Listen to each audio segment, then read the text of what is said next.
Hello, friends, and welcome to today's episode of Booked. I'm your host, Saffron Asteria, and I'm joined today by Vanessa F. Silva. How are you doing today? I'm fine, thank you, and thanks for the invitation. Oh, my pleasure. I'm so glad to have you here. So, we're going to be talking about your work. We're going to be talking about you as a writer and anything else that pops up along the way, because there's always something else that's random. Yeah. Always.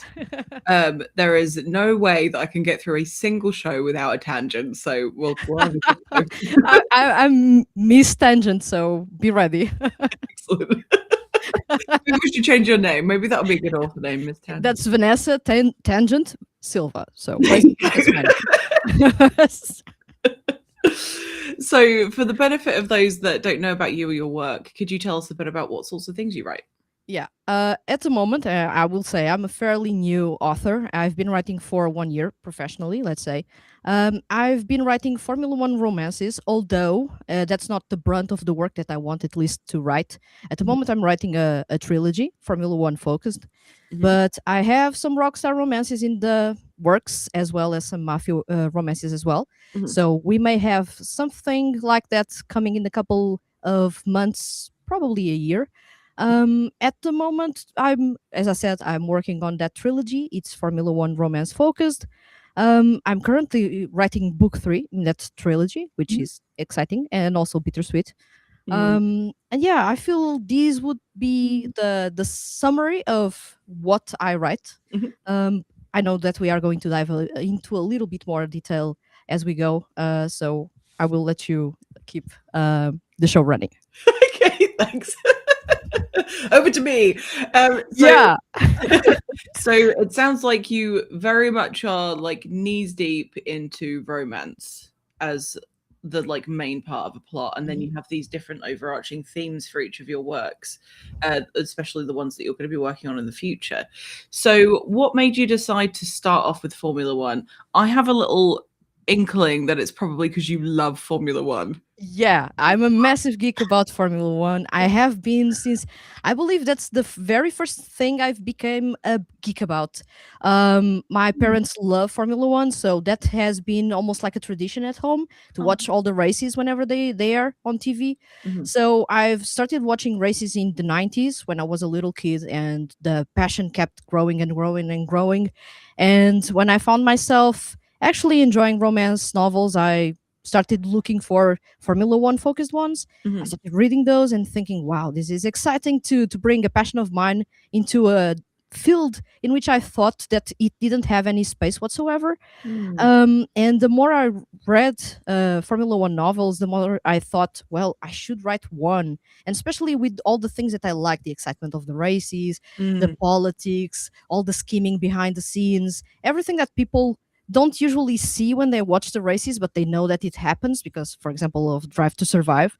Mhm. And I like the idea of bringing both of those things into the spotlight, but also delivering a really human story at the core, Mm. something really believable that you could have actually seen happening on track with the team or with the driver. Mm. So that was mainly the focus why I brought Formula One first.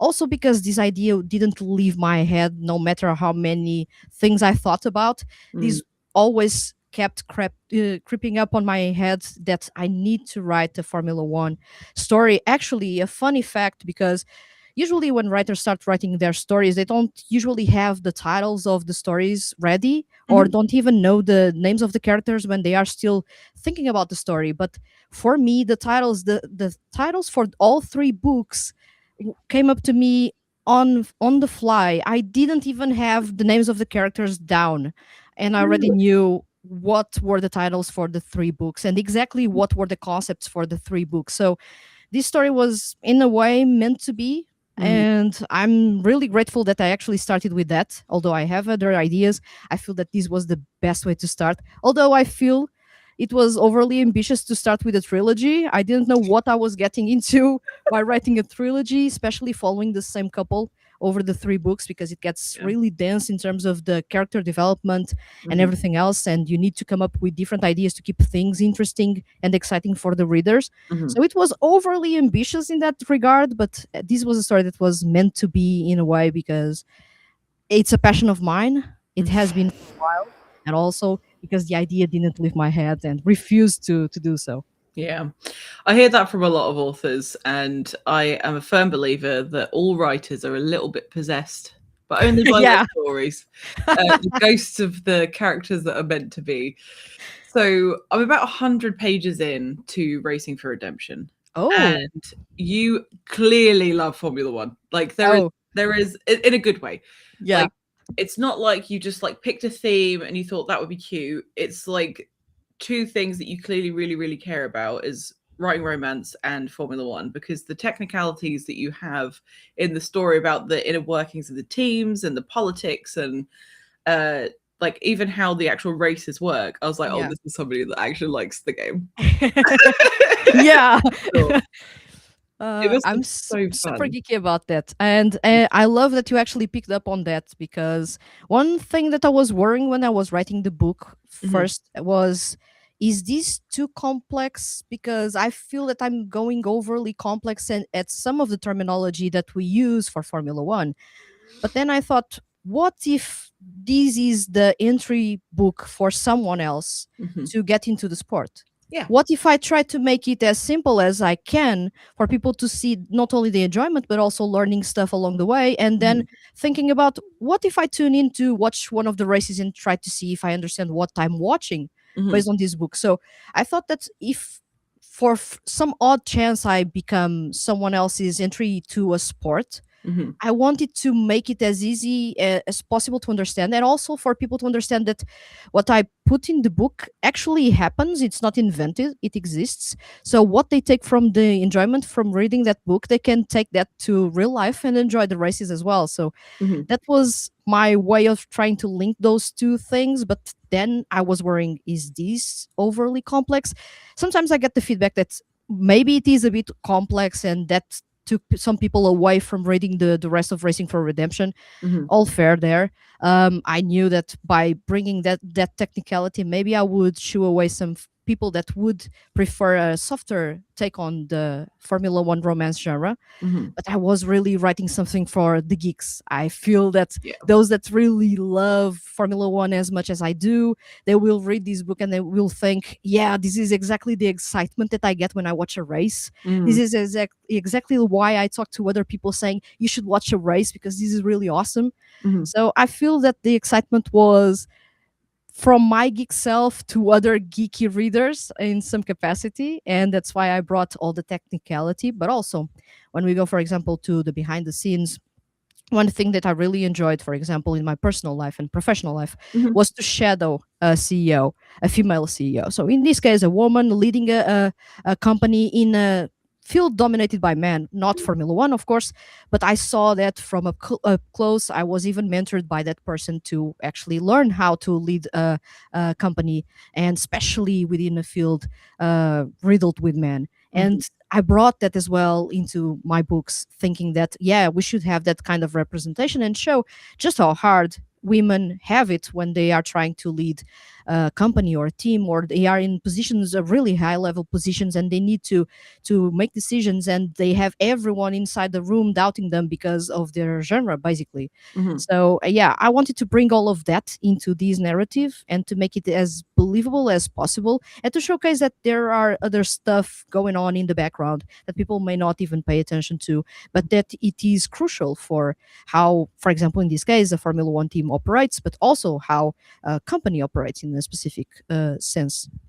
Mm. Yeah, it is quite interesting because I used to watch a lot of Formula One Oh. in a past life, um, because the person that I was living with at the time also really really loved Formula One, Mm, and it meant that I went to races, and the most exciting part was like the actual feeling when you're there, because people are so, it's like going to a concert. Like yeah, people that go to a Formula One race really want to be there, and so the buzz of the crowd is like wild, yeah, especially when like something exciting is going on, because I've got to admit, and this is nothing against the sport at all, sometimes when everything's going smoothly and nothing's really changing, it can get a little bit samey because yeah. nothing's really going on. But when there's like, you know, an overtake going on, or somebody takes like a really risky turn, Hmm. it's like, whoa, okay, that's really exciting. And Yeah, the risk is so high, Like Hmm. one wrong move and death. Yeah, Like exactly. That's quite the stakes are super high on track. yeah. And you can feel that when we basically when we are watching at home, or even when we go to the races. For example, I had the pleasure of going to the races when I was really little, Mhm. but the races no longer come to this side of Portugal where I am, so I no Oh. longer go to the races. But when I went, I remember that it was exciting to see people screaming as as a driver overtook another driver, Mhm. seeing them going to the absolute limit to do a risky overtake that you know for sure a wrong move can lead to disaster, as you said. Mhm. It is really exciting to get that sense of, it's almost like going to a music festival in which everyone is rooting for the sport in general. You have, of course, people rooting for the drivers, but Mhm. everyone is there to celebrate that excitement of seeing and watching the races happen and seeing that excitement on Mhm. track. And it is amazing, really. And Yeah. in some way, I wanted to capture that. I don't know if I have perfectly captured that sense, because that's not an experience that I have a lot of going to the races. Unfortunately, I would Mhm. love to go to more races, but that's a plan for the future. Mhm. But I try to bring at least the excitement from behind that, which is to say the people that are in the paddock, in the garage, Mhm. and to have that sense of the quiet before the storm, to have that sense of this is as risky as we have it, and we need to do something about it to change our situation, or to do something that will change our status quo, basically. So I try to bring those high stakes not only from seeing or watching the races, but also from being behind those and seeing all the strategy that goes behind, the stress that goes behind to for the drivers as well, the excitement that comes and the elation that comes with doing something really awesome and pulling it off on track and managing to do something that is beneficial for a team or for a driver. So I Mhm. try to balance that out. I try to bring that also to the books, to make them exciting and Mhm. action focused, and also to bring that excitement that fans of the sport that have attended the races like you did can feel and can relate to. You almost feel like you are being transported to the races. Mhm. At least that was the focus when I wrote some of the race scenes in Racing for Redemption as well as Racing for Love, was Mhm. to put you in there and watch the race as you would watch if you were at the track or if you were at home watching the broadcast. Mhm. So that would be the focus, to keep things interesting, to Mhm. keep you on the edge and thinking, is he going to overtake? Is he going to do something like I don't know, something crazy here, Mhm. and keep you on your toes about what is going to happen on track. I try to not make it at least obvious at times, to keep the things interesting and to catch you off guard. There are a couple of moments in there in Racing for Redemption for sure, so I'm not going to spoil those for you. Um, I'm trying not to spoil those for you. And there are a couple of crucial moments in Racing for Love, although it is a less action driven entry in the trilogy. Mhm. There are still a couple of races in there, and there are at least two that are critical for the story, and they are incredibly exciting because I went into a lot of detail Mhm. in those, and I hope that people are enjoying them, of course. Awesome. It's very cool. So when you were telling us about what sorts of things you write, you said that these were the first things that you wrote professionally. Yeah. What were you writing before? Was it fan fiction? Oh my god, fan fiction, K-pop fan fiction in 2010. So Really? Did I guess it right? yeah, that was how I started. K-pop fan fiction in 2010 when I was in Amazing. college. That was crazy. I still have that fan fiction. It is a mess. I didn't know anything about structure. I Mm. have that fan fiction has over 1,000 pages. It doesn't have really well laid out chapters. It is a mess. Mhm. It covers almost 10 years of that K-pop group, which is once again ridiculous. But I was super excited at that time, and I wrote and I wrote and I wrote, and it actually went on to be the first thing that I actually wrote, thinking about I'm going to write a story Mhm. instead of just I'm going to write some thoughts, and Mm. that kept growing and growing and growing, and then it started incorporating so many of my passions, from Japanese music to K-pop to anime, even. So it is a mishmash of topics that and things that I loved that evolved over the 4 years that I was in college. Mhm. And I was writing it without any pauses whatsoever throughout college. College was not really the sweetest of times for me, Yeah. so I use writing as an escape, and that's a big reason why that fanfiction is huge. Um, at the same time, I also wrote a couple of other things, also sort of fan fictions, but I started with a K-pop fan fiction, believe it or not. So that's Thinking about my origins in there. Also, aside from fan fiction, I review music. I have been reviewing music from it. since 2010 as well. Mhm, So I have this double life in terms of being a writer. Not only that, but also that I've done that professionally as a content creator. But I've reviewed and I still review music regularly on a website of mine and as well as a YouTube channel of mine. mhm, And that's also another layer to my writing in which I focus on interpreting something that was created by someone else. And in some way, I found myself when I was reviewing music, I was creating my stories about the songs. And I felt, mm, well, this may be my calling to write something really fast.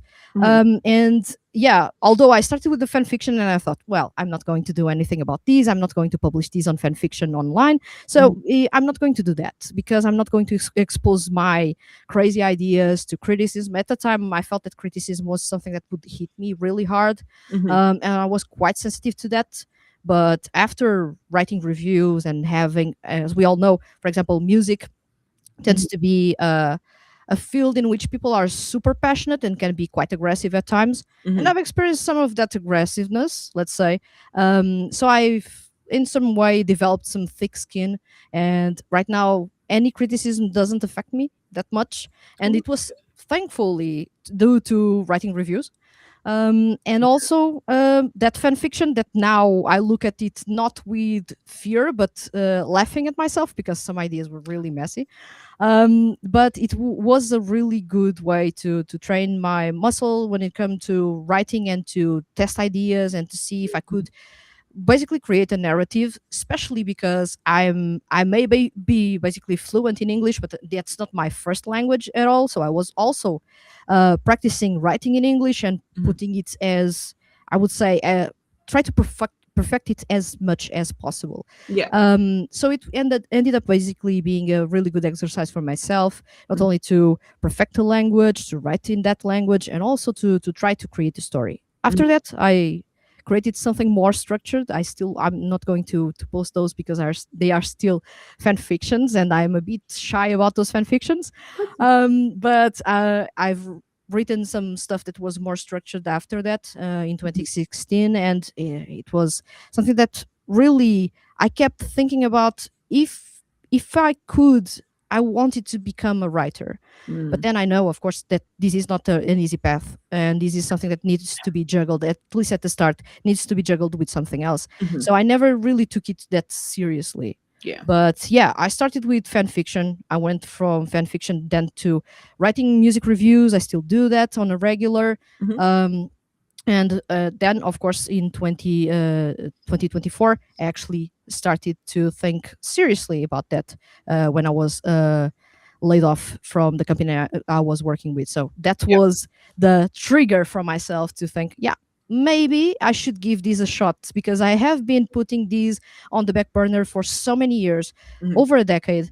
And I haven't done anything about that. People come to me saying that they like the way I write, they like the way that I structure my thoughts. They like the mini stories that I create when I'm talking about music, when I'm talking about other things that I like. So why mhm, not give this a shot? And that's how things ended up being, and that's how I ended up starting to write Racing for Redemption. And mhm, we already talked about how that idea came to me. So it was around that same time, mhm. and it basically all the pieces fit together at the time. And I decided, well, let's give it a go and see what happens. Yeah, that's awesome.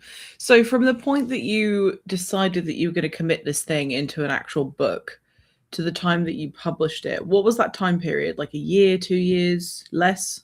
Oh, yeah. I was under a lot of pressure at the time. I don't want to sound too or bring too much dread to this stream because I It's feel okay. that we should be celebrating stuff instead of bringing a bit of dread. But as I was saying, I was laid off in December Mhm, around Christmas, and I needed fast to find something or do something.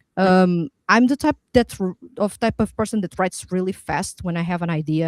Hmm. So in December, I started to look for a job. At the same time, I started writing, Mm. and I feel that I started writing in December of 2024. I didn't have an outline, so that was my first mistake as a writer. I didn't have an outline, so I was writing just for the sake of it. Mm. And in January 2025, I thought, well, this is a mess. I don't know where I'm going. I know what I want to achieve with this story, but don't know where I'm going. So Mm. I restructured everything, and I took 5 months, I would say 4 or 5 months to create the outline, and then 1 month to write everything. I'm the type of person that takes so much time with the outline because I color code everything. I write Mhm. every single scene or idea for each scene so that I have a sort of a prompt to follow, almost Mhm. like a creative writing prompt. So whenever I start Cool. writing, I always have the page with something to follow Mhm. instead of having a blank page that will basically lock me there.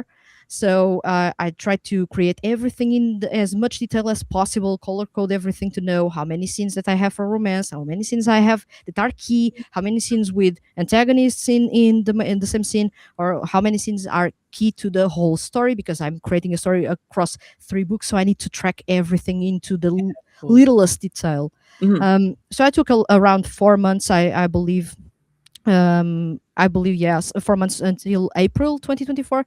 Mhm. And then I wrote basically that almost in one go. It's simply the ideas and the words kept pouring out, and I wrote it like crazy. Mhm. I edited it like crazy. My editor was actually looking at that and saying, "Well, you actually didn't do that or didn't make that many mistakes, even if you wrote that fast," which is a surprise for myself. That's good. But I already had said that. Well, I have a sort of a cheat code because from having so much experience writing, and especially writing professionally, ghostwriting for other people, and then even writing reviews and everything else and scripts for podcasts, I have a structure that I follow, and writing for myself comes really easily if I have the structure. Yeah. And if I create that structure, it is super fast to have a book in hand. Mhm. I usually tend to struggle with the ideas of I'm going from point A to point B, and I need to know what happens in between. Yeah. And Yeah. then I need to brainstorm those crazy ideas, maybe bother some of my family members across a couple of months because I need them to give me feedback about those ideas. Yeah. But then, as soon as I have that outline ready, it's just right, right, right, right. It flows super well. And that's something that I'm really thankful for because I have that experience. That muscle is already well trained to look at something and immediately write Mm. and come up with something as crazy as it is. Sometimes some of the ideas that don't make it to the final version, Mhm. but I write, write, write, write, write, and then I notice that it actually flows super well. I just need a prompt, and Mhm. you will have a book about that prompt almost in 1 2 months, as long as I have an outline to follow, of course. Yeah. Okay, so you're definitely a plotter. Yeah, a heavy Like plotter, to and the extreme. yeah, I'm problematic in that sense. I have been talking with some of my author friends, and Mm. some of them are asking me how do I do that, especially when I show them print screens of how I plot everything. They Mhm. just stare at that and they say, "This is a mess. How do you organize yourself?" But actually, everything makes a lot of sense when you see the color coded stuff and you see the Yeah. line in time. Because I'm following, for example, I'm writing dual point of view, so I Mhm.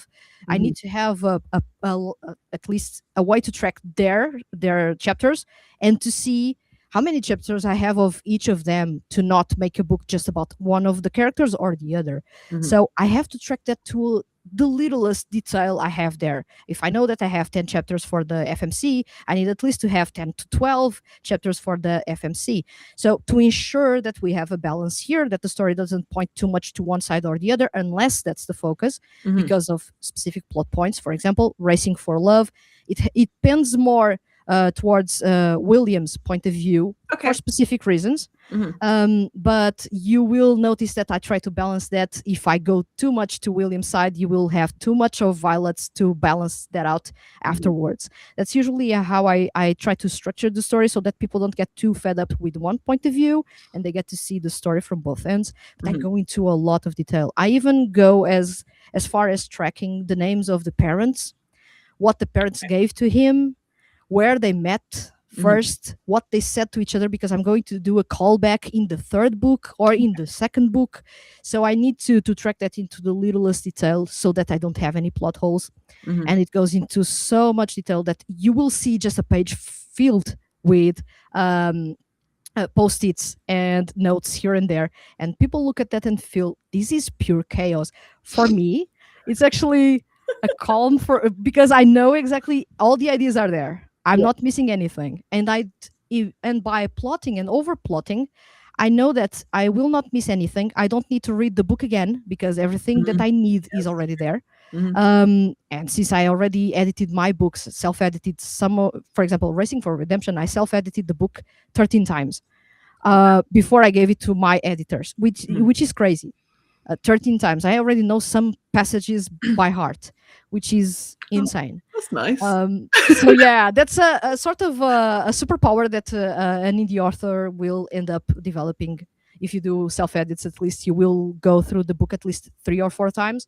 I went through it 13 times because, once again, I'm not a native English speaker, so I need to double check the language time and time again. Mhm. Then I'm always making changes. Whenever I reread something, I will make some changes in some capacity. Mhm. Apologies to my editor because she has to deal with that. So sorry, Ashley. She has to deal with a lot of changes that I do every time I edit something. Mhm. But yeah, I ended up going through that book 13 times, ended up almost memorizing that. So I thought I need to simplify that for me, and I need to have my notes with the most detail possible so that I don't go back to rereading the book again and almost citing the book on the fly, Mhm. because I will go mad if I know that book by heart from start to finish. I love that book. I Mhm. loved writing it, but I don't want to cite it on the fly. That's So yeah, that would be crazy. And crazy useful as well if people have any events to any book signings, and I would have the quotes on top of my head. um You could do a live audio book for it. yeah, Be basically. amazing. Yeah, which chapter do you want? I can start. Which page? Which line? I Yeah, read them all. hey, chapter.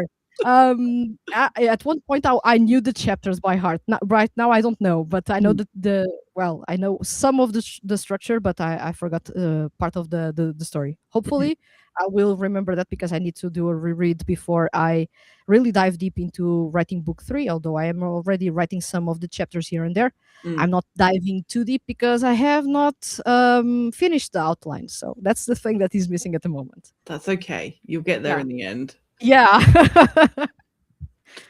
So, writing a trilogy as your first foray into like published books was a choice, but it seems to be going well. It seems like you're not having too terrible of a time. Yeah. I noticed the first book is like 525 pages or something. It's incredibly long. Yeah. Are they all long? Are they all quite long books? Yeah, I tried. Well, I'm going to say this. This is the first time that anyone is going to hear this, but I changed the font size for book two so that it would be shorter, but it is almost the same length. It is 500. Yeah, I changed the font Great. size just for it to be 480 pages, but it is 520 if I was using the font size for Racing for Redemption. So I actually tricked that because the book is the same length. So Hilarious. that, that was for to not shoo many people away because they see a sports romance novel and they see 500 pages. No, this is going to be too much stuff that is not even valuable for the story. Mhm. Although I try, and at least I take pride on not bringing stuff that doesn't matter to the story. Every single chapter matters. Every callback matters. Every little detail that you think doesn't make any sense right now is going to make sense soon. Mhm. Because I try to put as much focus on that as possible. Also, I try to bring some of the characters that I will be writing about in other books to Mhm. my books. So you will find some names that you will think, what the hell is this? What is this band? I never heard them because they don't exist, Mhm. but they exist in my universe, let's say. Mhm. And there are some characters that are also shoving here and there, and people will basically not even notice them until they pay closer attention. And for example, another thing that people don't know, the title of the third book is actually hidden twice in Racing for Love. It's really obvious for me, but I will let people read the book and try to find which is the title for the third book, Hmm. because I hid it there just as a really nice Easter egg for people that really love what I write. Hmm. They will find that because it makes sense to me. I don't know if people are going to pick that up, but it makes sense to me. And it is said fluidly within the sentence, but it feels a little bit out of place on purpose, so Okay. that you could catch that. Oh, let me just check. But the first name is Racing for Redemption, the second is Racing for Love, so the third is, yeah. So it is hidden in Racing for Love, and I would love to see if anyone can find the title. Awesome. I love an Easter egg. They're my Yeah. favorite. Especially, I don't know if you play video games, but I love Easter eggs. Oh, I do. I'm a massive gamer, What do believe you play? me. Yeah, Tell me what RPGs you play. especially. I'm super geeky about RPGs. What do you Actually, play? hmm? What do you play? Tell me. Oh, Baldur's Gate 3. It's one of my favorite games. We have Dragon Age Origins. I love the game. I love Dragon Age. Oh, it's so good. Although I didn't enjoy the most recent one, I do Mhm. love the first three ones, and especially Origins. I believe it is one of the big reasons I like narratives so much, and Mm. especially to have the option to choose your own story and create it as you go. Yeah. It was with Dragon Age Origins, and also with the three Mass Effects. Hmm. I love Mass Effect, and especially Mass Effect 2. I'm a big sci-fi fan as well, so those would be, I feel, the games that have shaped me also as a writer, because I love the writing in Mass Effect 2 as well as Dragon Age Origins. I really love in Baldur's Gate 3, as well as Witcher 3, which is another one that has an amazing narrative. So I'm a big geek about games, not only RPGs. I also like racing games. Once again, Formula One games. I was gonna say, yeah, do you like Forza? Yeah, I also have here to my side. I have my sim, so I have a steering wheel and everything else Oh, here. cool. Yeah, because I love to play racing games. Mhm. So I'm a massive gamer as well. I'm Cool. super geeky. I would say I'm super geeky about music, games, Mhm. and books. That's how I roll, basically. Mhm.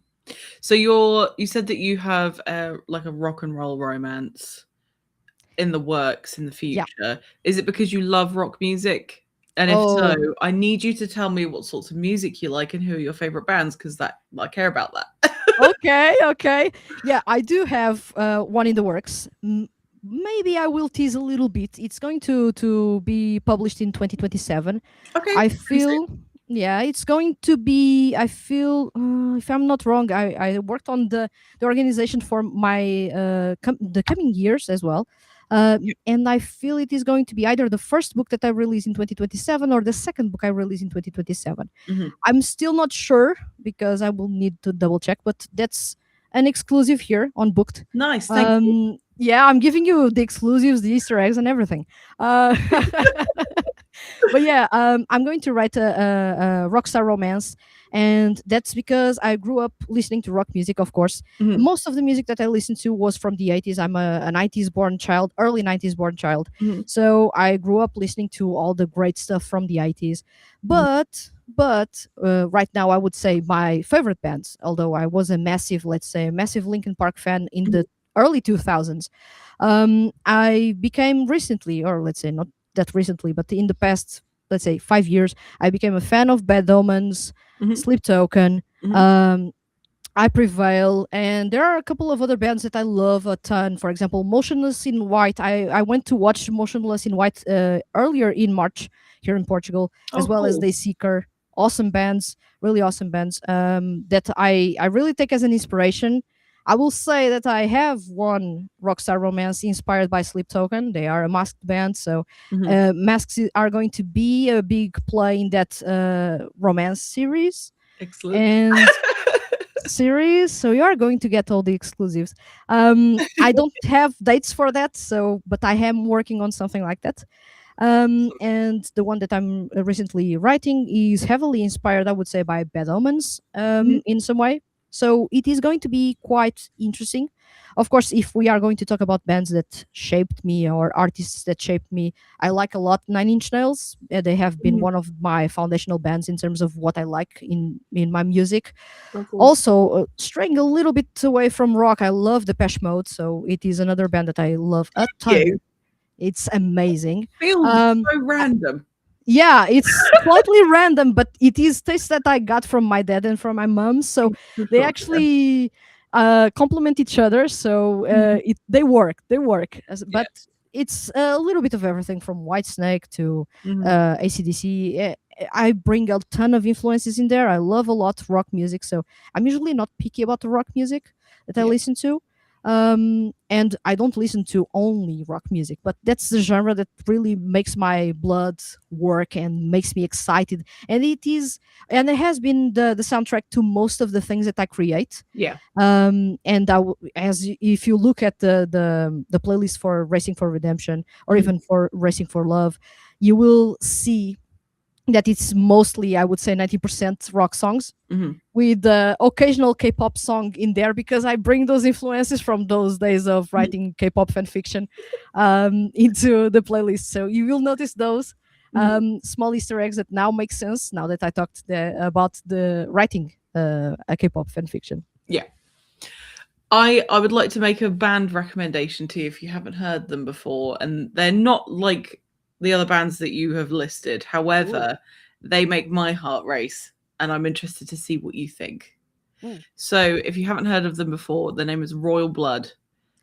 Oh, I've heard about the band. I've never heard them. They are so good. So Okay, good. It's just I'm two dudes. yeah. Okay, I'm going to take notes. They're so good. I think they're British. If they're Oh, not, then it doesn't matter. They sound like they're British, but it's a lot of it's really really heavy. Some of it has got some like angsty feeling, but not too much. okay. And they literally, because I'm a drummer, and they make my body want to drum. I don't know how else to describe it. I love Ooh. them. Okay, I'm going to take notes. I'm right now taking notes. Royal Excellent. And Blood. Yeah. if you like them and ever get the chance to see them live, they are one of the best bands I've ever seen live. Like I've been to a lot Ah, of concerts, and they're up there. They're very good. awesome, awesome.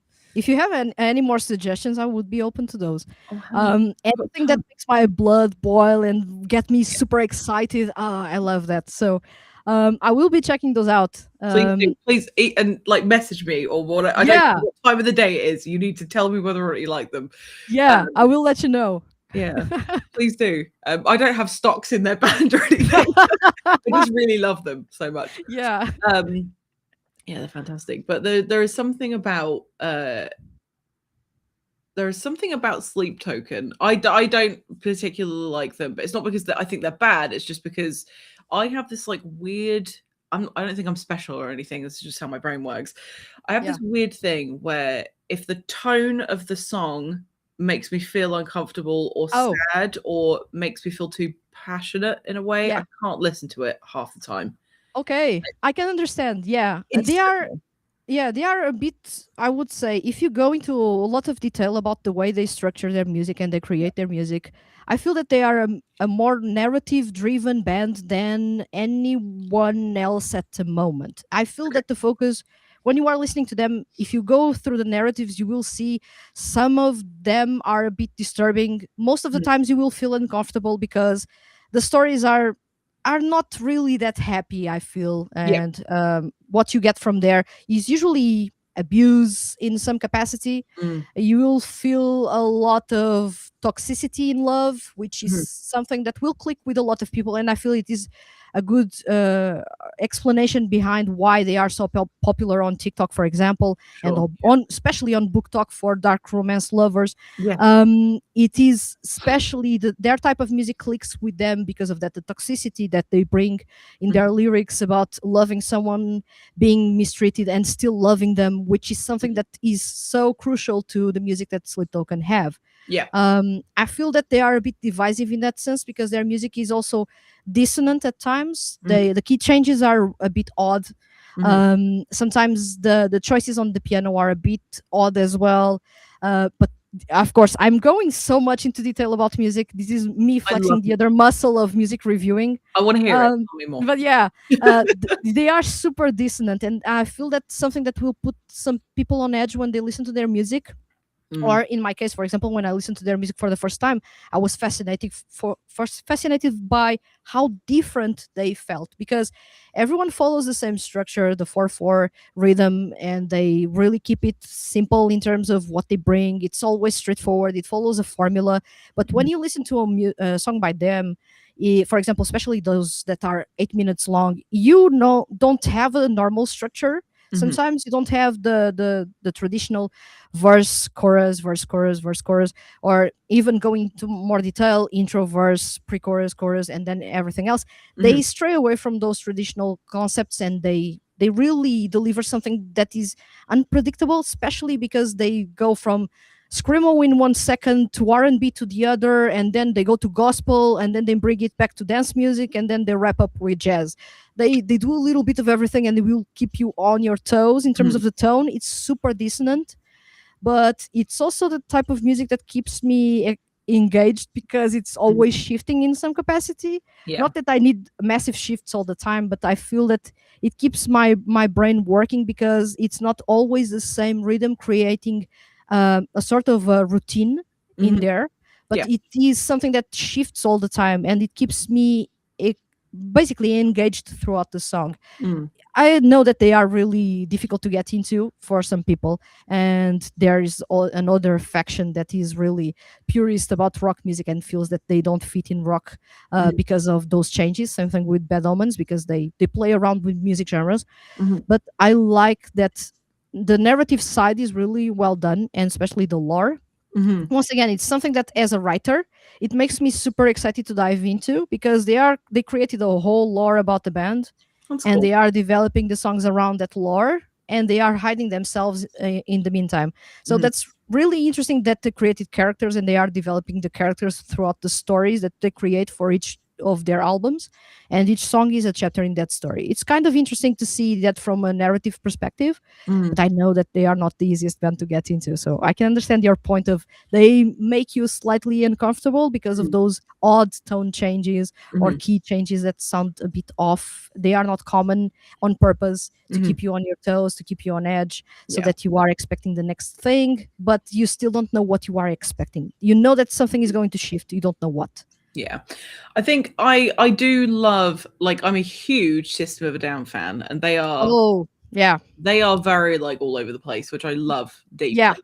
Yeah. That Like, was my first introduction to a band that was so crazy in a good sense, because mm, I remember listening to Biob and thinking, what the hell this chorus is? Because the chorus was super operatic, and then the song is mm, super violent, and the song is constantly shifting between those two mhm, dissonant parts, and it just works. It yeah. just works. It's really awesome. That used to be the song that we'd put on at parties when I was a teenager just to get everyone, like, absolutely pumped up. Yeah. I had some cool friends. But yeah, so,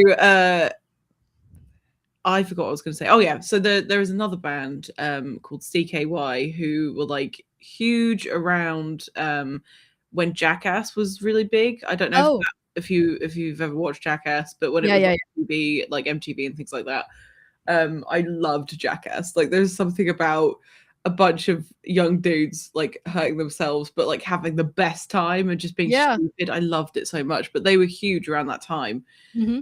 in that sort of scene anyway. And they have, I don't know if it's like just the one album or all of their music, but they base all of their music around this, like, fictional compound, I think, where Oh, people are, like, the local people kidnap any, like, people that come and try and visit them, and then they torture them and stuff. But, like, the okay. music is, like, super dark and then melancholy and then, like, really excitable, and it's just a really interesting narrative to have for music.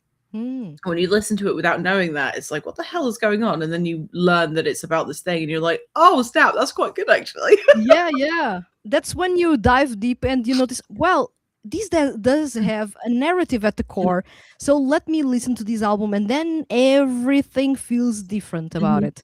I Yeah. love to find that. I feel that is fairly rare in music at the moment to Yeah. find albums that give you that sense of, oh, this was a story from start to finish. Mm. Let me listen to it again and to actually feel those changes that go throughout the story with each chapter in it, which is each song. Yeah. It's super rare to find. I have an artist that I love from Japan, Mhm. called Soma Saito.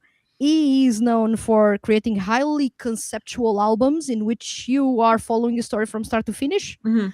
And usually there is a hidden track within the CD, only the CD version, Mhm. that is not even counted on the back of the CD nor anything. You just play the CD and oh, you have a hidden track there. And the hidden track usually pulls the rug off of you and then shifts completely the story, which is Interesting. something that I love a ton. It's super rare to find and Mm. it's really super geeky as well because this is Japanese music. It's sung in Japanese, so not many people know. But it's super geeky and it is something that really makes my writer brain smile a ton because you are listening to the song thinking, oh, the story is going this way, so Mhm. this is what's going to happen. And then the last song comes and it is, oh, actually you were the protagonist in this story and this was what happened. And then you need to listen to the album again and, oh, shoot, this is completely different in terms of the feel that I got the first time. When I listen to it the second time, that I know the twist, now the album makes sense. It is really something that I like a lot, but it is highly conceptual and it is super niche. Mhm. But I like to see artists that do that in some capacity and keep me excited about not only just listening music for the excitement of it, Mhm. but also to get the stories, because by the end of it all, it is almost like listening to an audiobook. You Mhm. are listening to the story, but with music accompanying it, basically.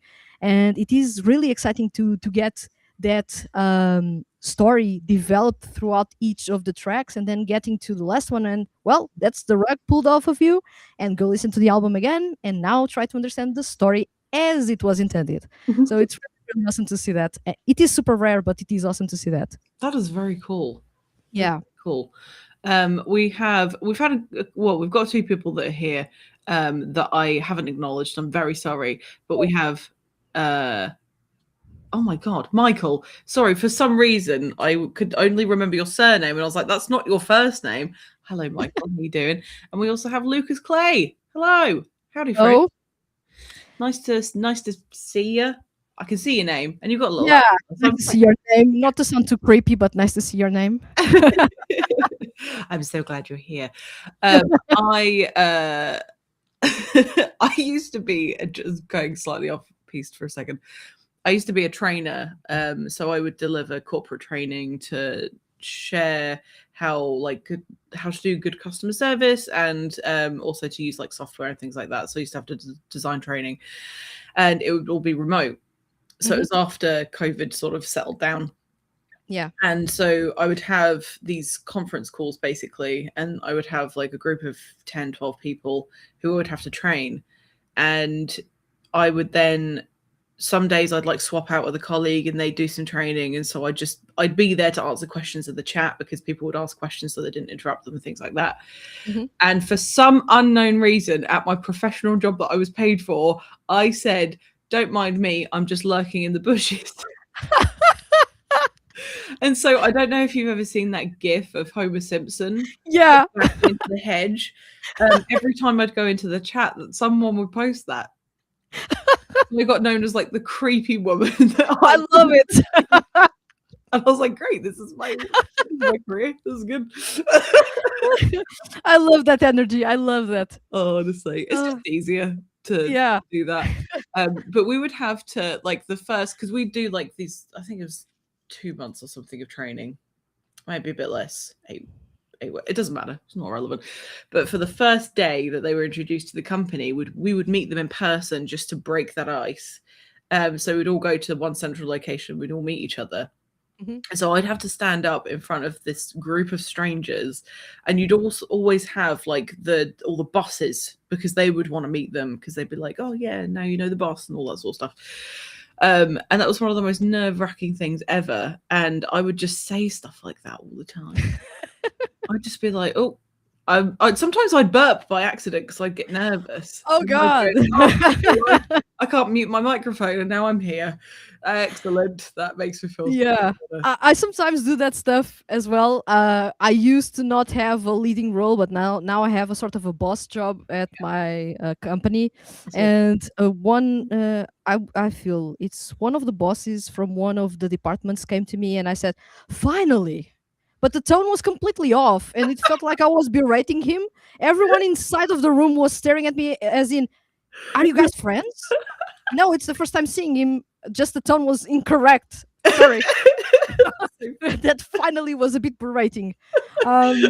I didn't meant it, but I actually got away with that because I'm now in a leading position. But still, I apologize because the tone was completely off. I was not expecting to say. I in my head, it felt good to say, "Finally, you're here." I was waiting for you the whole day, but I said, "Finally." Damn.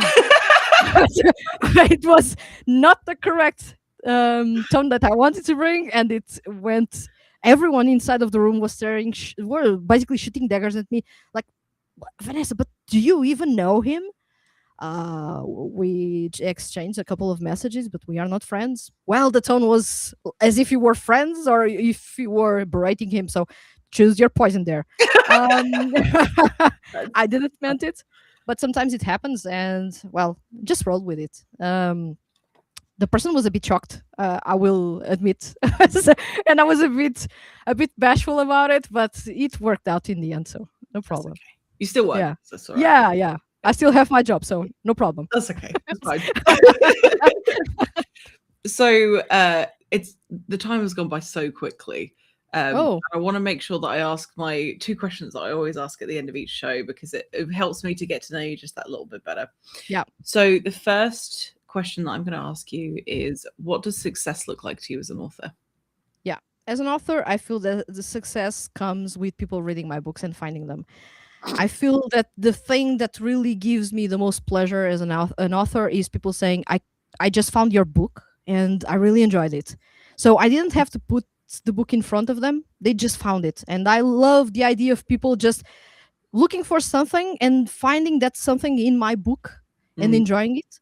So I feel that's the most important thing for me in terms of thinking about success. I know that people will say selling tons of books and appearing on the lists and everything else, but I mm, feel those are bonuses. First, when we are starting out, seeing people thinking, or at least thinking that people could have so many choices out there of people and different books to read. And I mhm, actually found mine, and they stuck with it and they read it, and I mhm, actually found it enjoyable. That's something that for me, it makes my day, and that's a small success that I bring every single day that I have a message like that.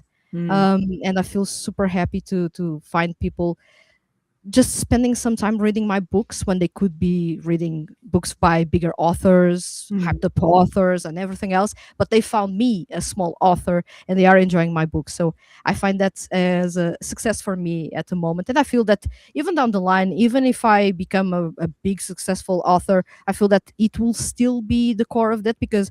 First of all, I'm writing for myself, but then if people are finding my books and enjoying them, I'm writing for them as well. mhm. So to see that they spend a little bit of their time reading my books, that's success for me. That's really something that puts a massive smile on my face. That's awesome. Oh, that's nice.